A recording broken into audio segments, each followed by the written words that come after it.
sekalian, coba perhatikan gambar yang Bapak tampilkan di atas. Nah, siapa tahu tadi bisa disebutkan tetapi belum tahu gambarnya. Coba Nak Rahma, gambar apa yang Bapak tampilkan, Nak Rahma? Jagung, Pak. Iya, betul sekali. Di atas ini adalah gambar tumbuhan jagung. Temannya tadi mengatakan bahwa jagung ini manfaatnya sebagai bahan makanan, dan masih banyak lagi manfaat jagung yang lainnya. Selanjutnya Bapak ingin bertanya dulu kepada kalian semua.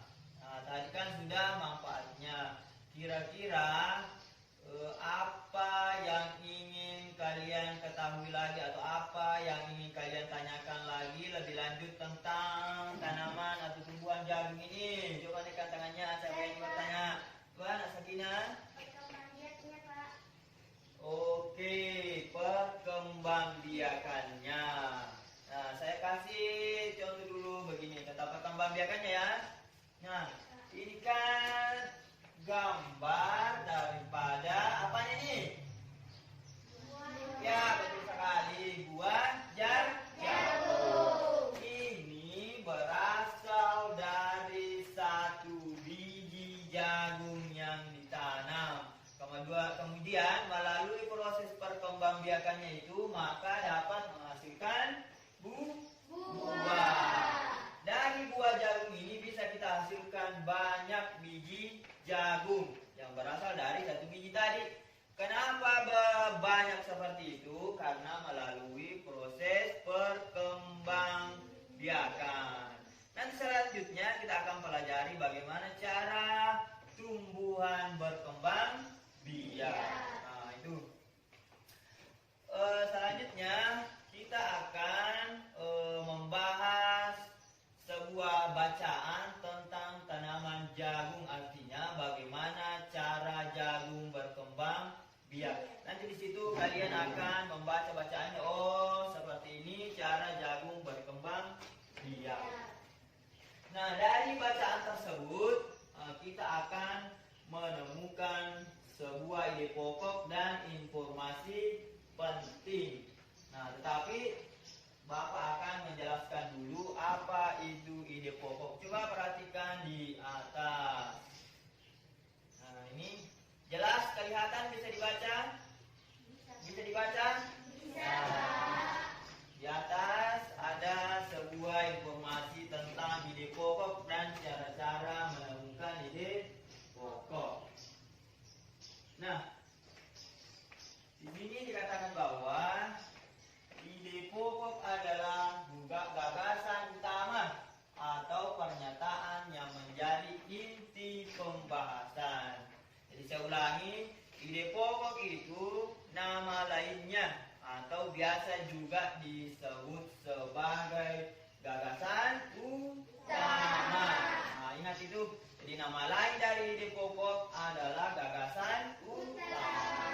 Nah, apa itu ide pokok? Yaitu pernyataan yang menjadi inti pembahasan.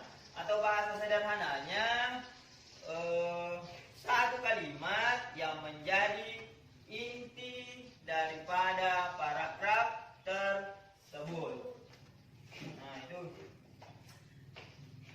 Kemudian di atas juga terdapat langkah-langkah menemukan ide pokok. Coba Jihan baca dulu langkah yang pertama. Apa kira-kira langkah pertama, Jihan? Langkah yang pertama, Jihan, bacalah seluruh paragraf dengan cermat. Itu. Kemudian langkah yang kedua, cermati, perhatikan kalimat hingga pertama sampai akhir. Kemudian bacalah setiap kalimatnya. 4. Tandai kalimat utama yang merupakan ide pokok dari paragraf tersebut. Nah, itulah langkah-langkah untuk menemukan sebuah ide pokok dalam bahasa bacaan. Tuh. Penjelasan tadi ada juga petunjuk kerja pada lembaran LKPD-nya. Silakan dikerjakan dengan cara berdiskusi. Ya, nekan semua pulpennya sebelum ada yang mau dicatat-catat, sebelum ada yang mau dicatat-catat. Ya, silakan didiskusikan apa kira-kira ide pokoknya, naikkan pulpennya, naikkan tulisnya. Sebelum ada yang perlu ditulis, dicatat untuk didiskusikan.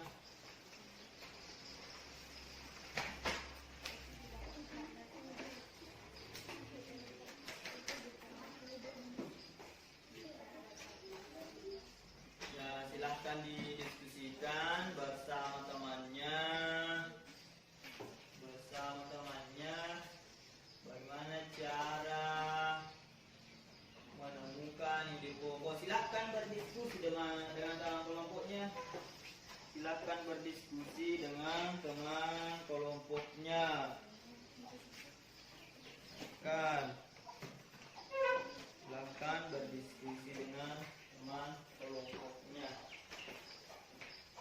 Silahkan berdiskusi. Kalau sudah ditulis nama kelompoknya, ya dibaca dulu paragraf pertama. Baca dulu paragraf pertama. Berapa kalimat di situ paragraf pertama? Berapa kalimat paragraf pertama? Kemudian dicari yang mana kalimat utamanya.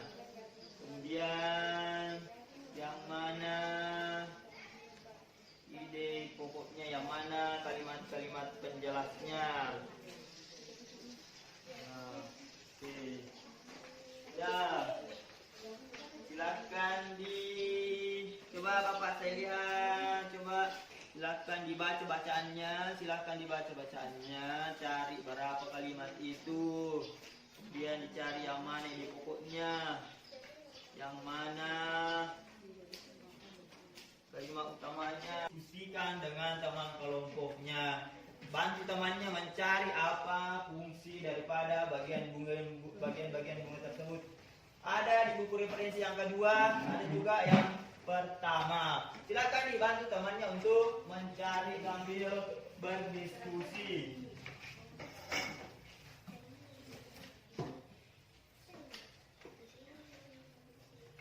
Akan dicari sambil berdiskusi dengan temannya. Bantu temannya, baca itu bagian-bagian bunga ada pada halaman 22.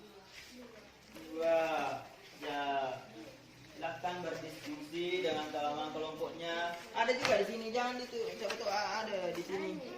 Ya, silakan berdiskusi dengan kelompoknya. Ada di situ bagian-bagian bunganya, ini bagian-bagian bunganya, fungsinya, silakan dicari fungsinya. Nah, kita lihat kelompok 2 di sini lagi. Silakan berdiskusi kelompok 2. Yang mana? Ini semua. Ini. Oke, silakan dilanjutkan diskusinya. Kita pindah ke kelompok 1 atau kelompok anggrek. Silakan didiskusikan. Yang mana bagian-bagian bunganya? Di sini. Juga di sini bagian-bagian bunga. Ya, silakan ditunjukkan apa fungsinya. Yang lihat ini. Nah, diajar teman, silakan berdiskusi.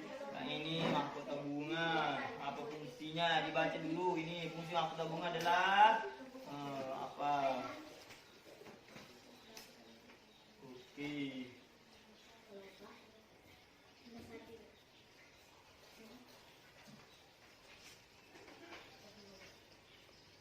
Oke, sudah. Silakan dikerjakan aja berdiskusi sopan.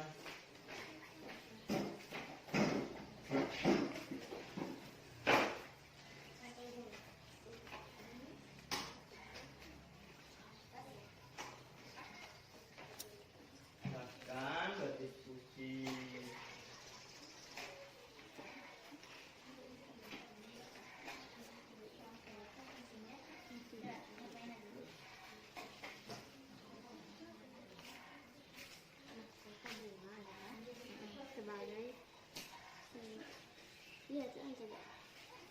Apa? Awas.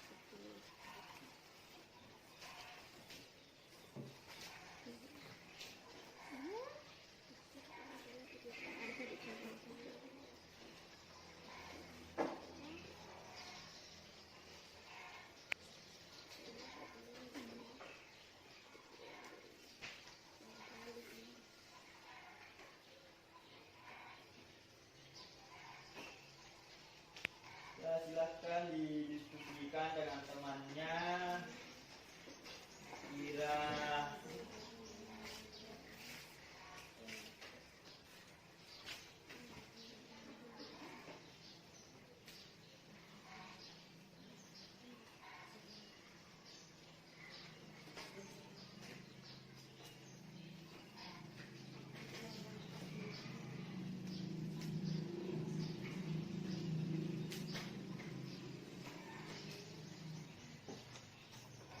Afifa, bacakan hasil diskusi teman kelompoknya. Di sini di tengah supaya dilihat dan didengarkan oleh temannya. Ya, baca. Silakan dibaca. Ya. Assalamualaikum warahmatullahi wabarakatuh. Waalaikumsalam warahmatullahi wabarakatuh. Saya akan mempresentasikan Hasil hasil diskusi. diskusi kelompok kami, kelompok Mawar. Ya. Bagian-bagian. Bunga dengan fungsinya. Ya. Mahkota. Fungsinya. Ya. Bagian bunga yang paling indah dengan warna yang menarik. Kepala sari fungsinya untuk menyimpan serbuk sari. Tangkai sari fungsinya membawa nutrisi ke kepala sari. Benang sari fungsinya alat kelamin jantan pada bunga. Kepala putih fungsinya alat kelamin betina pada bunga. Tangkai putih fungsinya saluran penghubung antara kepala putih dengan ovarium. Kelopak fungsinya melindungi bunga saat masih kuncup. Bakal biji fungsinya melindungi sel telur dengan dan menjadi tempat pertemuan antara sel-sel telur. Dasar bunga fungsinya tempat meletaknya mahkota. Tangkai bunga fungsinya bagian yang menghubungkan bunga dengan batang tumbuhan. Terima kasih. Ada itu pertanyaannya yang terakhir. Pertanyaannya. Dari bagian bunga yang kalian identifikasi di manakah proses terjadinya perkembangbiakan pada bunga tersebut? Pada telapak putih. Pada kepala putih. Oke, bagus sekali. Baru tepuk tangan untuk kelompok dua. Bunga kamboja. Iya. Siapa yang ada bunga kamboja di rumahnya? Oh, rata-rata sih punya kamboja. Ternyata bunga kamboja ini ke atas kan ada di Indonesia. Teman bola itu ada semua di rumah tak? Ada juga di negara lain. Seperti di bacaan ini, negara apa ini? Betul sekali, negara Laos. Artinya seperti kita contohkan tadi di awal bahwa bunga-bunga atau tumbuh-tumbuhan yang ada di Indonesia, utamanya ini bunga bisa juga tumbuh di negara tetangga. Ini contohnya, terbukti contohnya salah satunya adalah bunga kamboja. Mungkin bisa saja cuma berbeda nama. Tentu kan berbeda bahasa tak. Jadi kita menggunakan bahasa Indonesia. Orang lain ada juga bahasanya, bahasa kebangsaannya hari ini. Jadi sebelum kita pulang, Bapak saya tanya-tanya dulu. Apakah ada di antara kalian yang bisa menyimpulkan pelajaran hari ini? Coba naikkan tangannya. Siapa yang bisa menyimpulkan pelajaran? Siapa yang bisa menyimpulkan pelajaran hari ini? Akan dibantu menyimpulkan pelajarannya. Coba siapa? Ya, coba Nak Amelia, silakan. Muatan bahasa Indonesia tentang mencari di pokok serta informasi penting dalam satu bacaan. Ya. Muatan IPA mengidentifikasi atau mencari bagian-bagian nama. Ya. Dan IPS-nya. Muatan IPS mencari perbedaan serta